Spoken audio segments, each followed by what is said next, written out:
Who would have guessed that punctuation would be one of the defining points of conversation around the Avengers' first real replacement team in the MCU?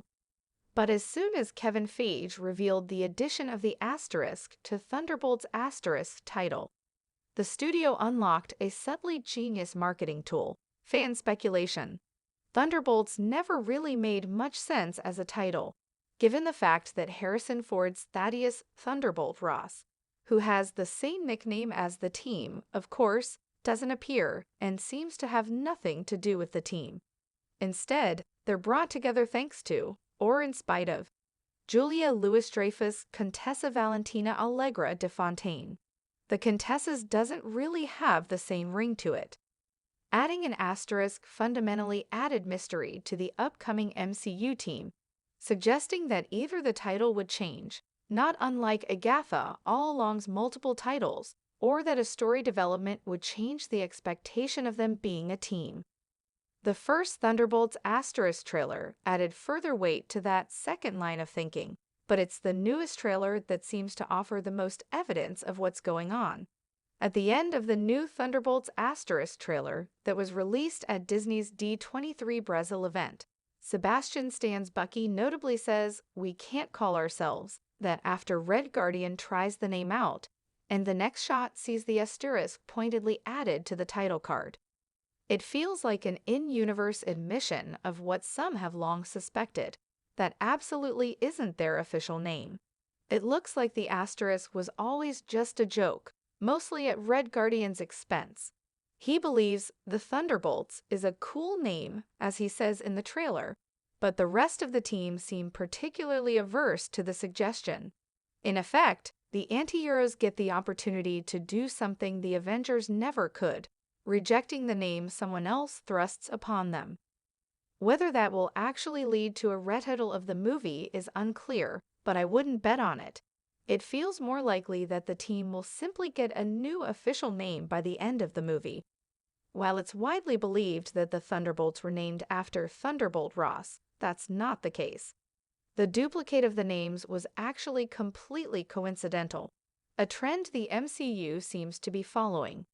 In the comics, the team claimed they were actually named after a line from a Thomas Randolph poem, which would become their mantra: "Justice, like lightning, ever should appear to few men's ruin, but to all men's fear." Somewhat problematically, Thomas Randolph apparently never wrote that line. Creator Kurt Busiek seemingly misattributed the line after an issue of Captain Marvel quoted it first. It was later revealed to have been written by 14th century Irish Archbishop Milo Sweetman. It would be absolutely fitting that Red Guardian, a man already known for his hubris, would take the same line as inspiration and attempt to name the team after it. Unless he's a fan of Red Hulk, it seems unlikely he'll suggest the name in his honor. The association with Thunderbolt Ross came later when Red Hulk joined the team. In universe, that could well be why Bucky balks at the name, which is actually a lot cooler than the team give Red Guardian credit for if you take the original name origin into account. Which becomes rather difficult when the man sharing the same name is literally the President of the United States, and all of the associated connotations.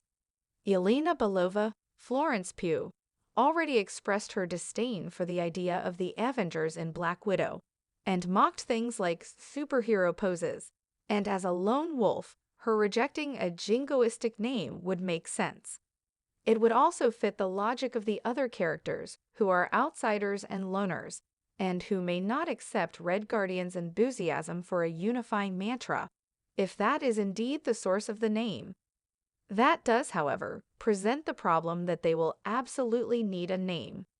The other most persistent rumor around the team name in Thunderbolts Asterisk centers on the Dark Avengers, a far cooler moniker that fits the anti-heroes' modus operandi of Black Ops missions and off-book wet work.